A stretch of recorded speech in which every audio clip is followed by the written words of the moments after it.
मेरी दोनों बहू का इस घर में स्वागत है। अंदर आ जाओ, तुम दोनों बहुत सुंदर हो, बहुत प्यारी हो। केसरी ऐसा सोचकर अपने मन में सोच रही होती है।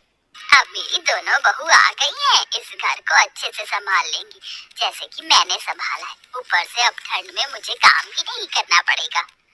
जैसा मैंने सोचा था उससे भी बहुत सुंदर है मेरा ससुराल। अपना ससुराल देखकर तो मुझे इतनी खुशी हो रही है कि बस क्या बताऊं। मेरी तो सारी ठंड भी भाग गई। यहाँ तो किसी चीज की कमी ही नहीं है।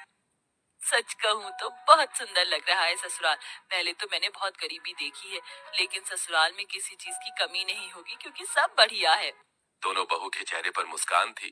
तुम दोनों बहुत थक चुकी होगी और तुम्हें ठंड भी लग रही होगी। चलो, मैं तुम्हें तुम्हारे कमरे में छोड़ेंगे।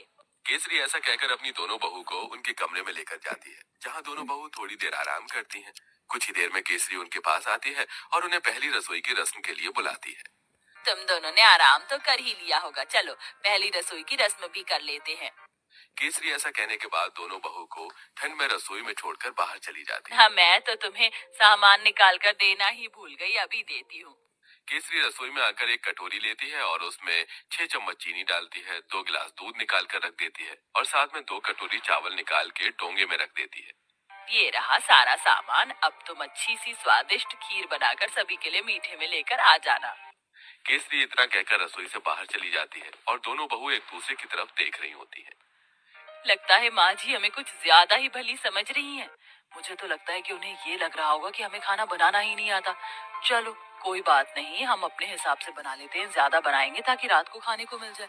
खाने के बाद कुछ मीठा अच्छा लगता है। इस तरह आराध्या और राधिका दूध, चीनी, चावल निकाल कर ज्यादा सी खीर बना लेती हैं, जिसके बाद वो खीर परोसकर घर में सभी को देती हैं।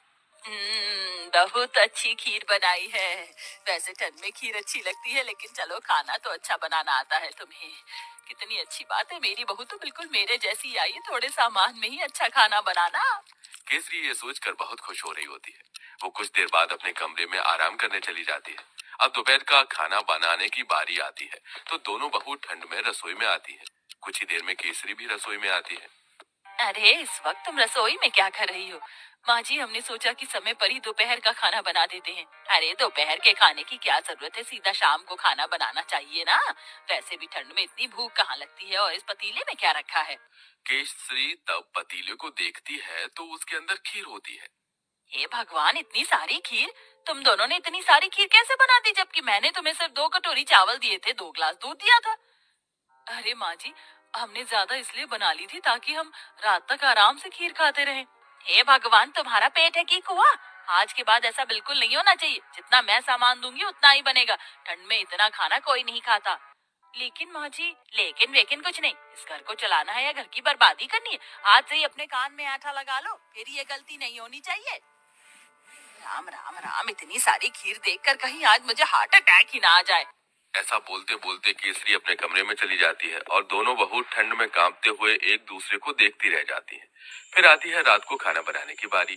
तो रात को जब खाना बनाने दोनों बहू ठंड से कांपते हुए रसोई में जाती हैं, उनसे पहले वहाँ केसरी मौजूद होती है। उसने पहले ही सब कुछ गिनती करके निकाला होता है।